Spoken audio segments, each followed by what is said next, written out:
Assalamualaikum warahmatullahi wabarakatuh. Perkenalkan kami dari kelompok 6 mata kuliah Auditing 2 yang beranggotakan saya sendiri Puspita Duyanti NPM 041, Mada Ayu Tifani NPM 053, Andini Dita Pratiwi NPM 070, dan Anissa Aprilia 705. Di sini kami akan mempresentasikan tentang materi audit siklus persediaan. Persediaan. Siklus produksi sangat berkaitan erat dengan persediaan. Produksi dimulai dengan perencanaan produksi. Berdasarkan perencanaan produksi, perusahaan menaksir kebutuhan persediaan bahan baku dan pembantu. Setelah itu, produksi dilakukan dengan menggunakan berbagai bahan baku dan pembantu tersebut. Bila produksi dijalankan terjadi pengurangan persediaan bahan baku dan pembantu, proses produksi menyebabkan adanya jenis persediaan baru, yaitu persediaan barang dalam proses dan persediaan barang jadi. Tujuan audit siklus produksi persediaan. Tujuan audit siklus produksi adalah untuk memperoleh bukti mengenai masing-masing asersi signifikan yang berkaitan dengan transaksi dan saldo siklus produksi.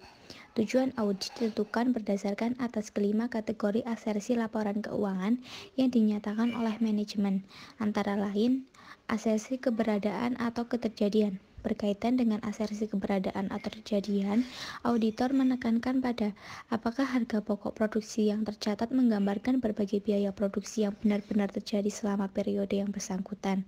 Di samping itu, auditor juga memastikan apakah saldo persediaan tercatat benar-benar eksis pada tanggal neraca. Kategori yang selanjutnya adalah asersi kelengkapan.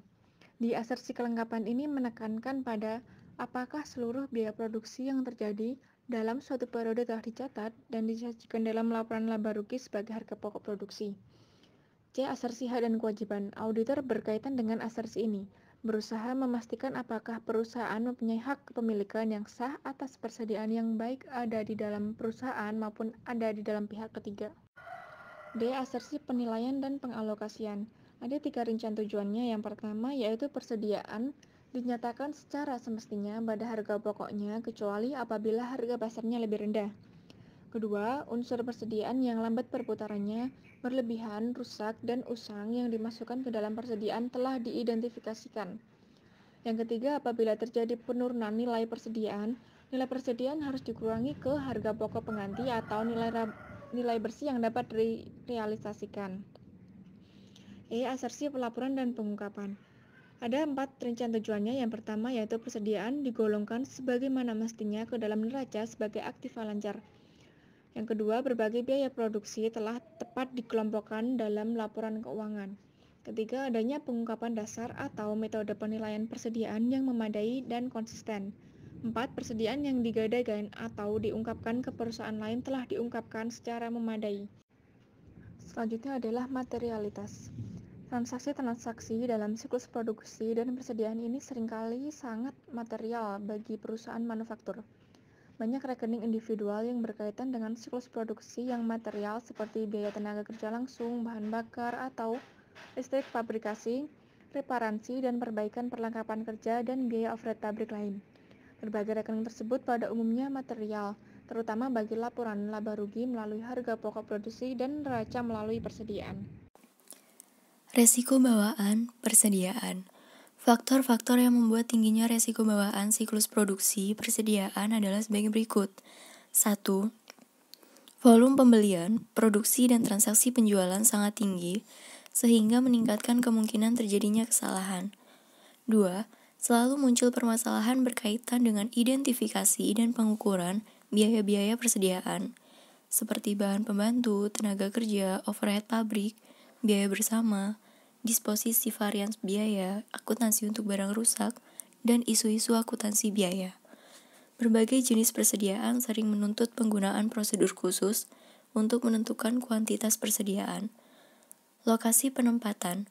Persediaan belum tentu di satu tempat. Perbedaan lokasi ini memperumit pengendalian fisik persediaan terhadap pencurian, kerusakan, dan perlakuan barang yang ada dalam transit antara dua lokasi. Selanjutnya ada diversitas persediaan membuat masalah untuk penentuan kualitas dan harga pasarnya. Kemudian ada persediaan terpengaruh juga oleh kondisi perekonomian umum, terutama berkaitan dengan tren yang mempengaruhi laku tidaknya barang, sehingga memerlukan pertimbangan khusus dalam penentuan harganya. Lalu ada strategi auditor. Tingginya resiko bawaan siklus produksi persediaan menyebabkan banyak perusahaan memperluas struktur pengendalian intern siklus produksi dan persediaan untuk mendeteksi salah saji. Strategi audit yang sering dipakai adalah pendekatan tingkat risiko kontrol yang ditetapkan lebih rendah. Dalam pendekatan tersebut, auditor lebih banyak mengandalkan pengujian pengendalian. Logika pemikiran yang mendasari penggunaan strategi ini, yakni apabila auditor yakin bahwa struktur pengendalian intern siklus produksi klien sangat baik dan dapat mencegah salah saji, maka auditor perlu menguji kelayakan keyakinan tersebut.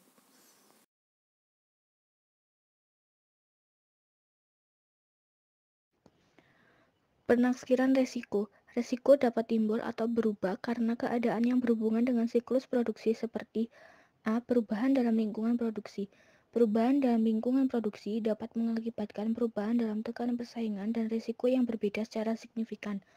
B. Sistem informasi yang baru atau yang diperbaiki. Perubahan signifikan dan cepat dalam sistem informasi dapat mengubah risiko berkaitan dengan pengendalian intern dari siklus produksi. C. Pertumbuhan yang pesat. Perluasan operasional produksi yang signifikan dan cepat dapat memberikan tekanan terhadap pengendalian dan meningkatkan risiko kegagalan dalam pengendalian produksi. D. Teknologi baru. Penggunaan teknologi baru ke dalam operasional produk atau sistem informasi dapat mengubah risiko yang berhubungan dengan pengendalian intern. E. Lini produk atau aktivitas baru. Dengan masuk ke bidang bisnis atau transaksi yang di dalamnya ini, perubahan belum memiliki pengalaman dalam mendatangkan risiko baru yang berkaitan dengan pengendalian intern. Kemudian F. Operasi luar negeri. Perluasan atau pemerosesan operasi luar negeri membawa risiko baru atau seringkali risiko yang unik yang dapat berdampak terhadap pengendalian intern seperti risiko tambahan atau risiko yang berubah dari transaksi mata uang asing.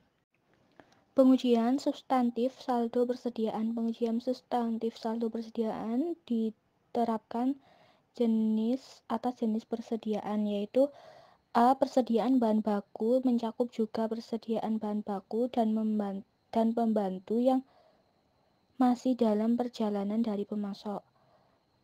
B. Persediaan barang jadi meliputi persediaan barang jadi di gudang perusahaan dan di pihak ketiga seperti agen penjualan atau distributor. Pengujian substantif saldo persediaan sangat menyita waktu, biaya, dan tenaga auditor. Verifikasi terhadap penyajian dan pengungkapan. Auditor melakukan verifikasi penyajian persediaan di neraca dengan cara 1. Memeriksa klasifikasi persediaan di neraca, 2. Memeriksa pengungkapan yang bersangkutan dengan persediaan, 3. Melakukan analytical review terhadap persediaan. Sekian presentasi dari kelompok kami, kurang lebihnya mohon maaf. Wabillahi taufiq wal hidayah. Wassalamualaikum warahmatullahi wabarakatuh.